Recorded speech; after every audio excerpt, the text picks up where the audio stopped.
Hello everyone, this is Shlita Dhavla back with a very important topic of class 11th in terms of your competitives as well as your school exam, and the topic is projectile motion. Is projectile motion. Is projectile motion. So what is a projectile motion? Whenever any body is thrown into the space. Whenever any body is thrown into the space with some initial velocity. I can throw a body like this, I can throw a body like this, I can throw a body like this, in any ways. So whenever a body is thrown with some initial velocity, it attains the maximum height, and thereafter the motion is controlled, is influenced by gravity alone without being propelled by any engine or fuel. That is, if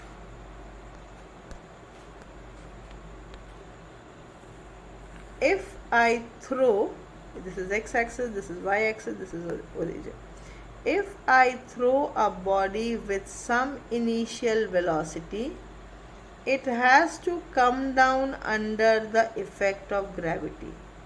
I will apply the force only at the initial point while I give some velocity to the projectile, and thereafter the motion is completely under the influence of gravity alone. And this is the reason that the flight of aeroplane is not a projectile motion, because it is a propelled motion. It is propelled by engine, it requires fuel. So this is a projectile motion. If you throw a stone up in the air and it comes down under the effect of gravity, so it attains a maximum height and then comes down under the effect of gravity.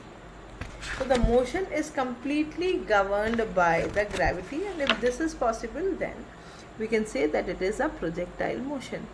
At any point P, the velocity will have both the components Vx and Vy.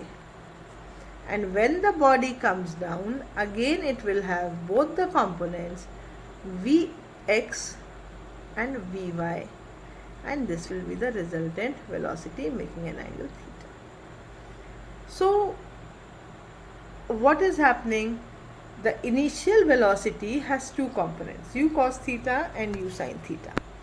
U cos theta will be constant throughout the motion, but u sin theta will change as the motion progresses.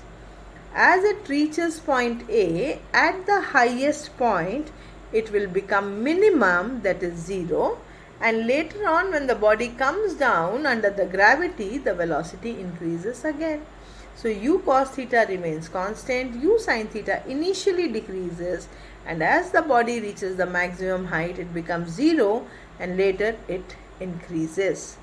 So under the effect of the two components, the body follows a parabolic path OAB, and we will show that it follows a parabolic path. What is the equation of parabola? Equation of parabola is y is equal to ax minus bx square. So we know that velocity is equal to distance upon time. So therefore time should be equal to distance upon velocity. So we know that the body is moving a distance, so s is equal to ut plus half at square. It is taking an upward journey, so I use y.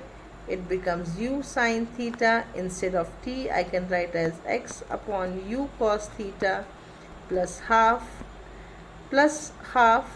into minus g. Why minus g? Because we are against the gravity, into x square upon u square cos square theta, and this becomes x tan theta minus gx square upon 2u square cos square theta, which is nothing but our equation of parabola. And hence we have shown that the path is parabolic in nature. Now what we'll do is, we'll calculate the time of flight. We know that at the highest point, velocity becomes 0. At the highest point, velocity is 0. And which component of velocity is 0? Vy is equal to 0. At the highest point, Vy u sin theta becomes 0. So the vertical component of the velocity is 0 at the highest point. So V is 0. So 0 is equal to u sin theta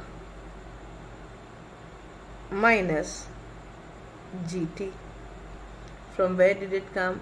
V is equal to u plus at. V is 0.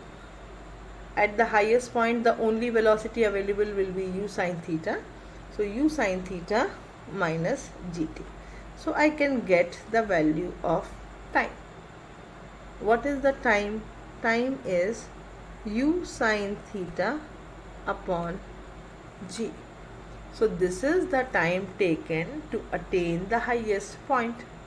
So what is the total time taken? So you have to remember that the time taken for the upward journey will be equal to time taken by the downward journey. So the total time of flight will be 2t, which we'll call it as the time of flight, and this will be 2u sin theta upon g. So this is the total time of flight. And what is 2t? Time of ascent is equal to time of descent, and time of ascent plus time of descent gives you the total time period. Next, what we can calculate is what is the highest distance covered by the projectile? What is the highest height attained by the projectile? So let us see. We have to calculate h max. So h max, the time taken to reach that is u sin theta upon g. U sin theta upon g. So what is the maximum height attained? V square minus u square is equal to 2as. 2as. At the highest point, V is 0. U is what? U sin theta whole square minus 2gs. So it becomes minus u square sin square theta is equal to minus 2gs. Minus minus gets cancelled. So you get u square sin square theta upon 2g.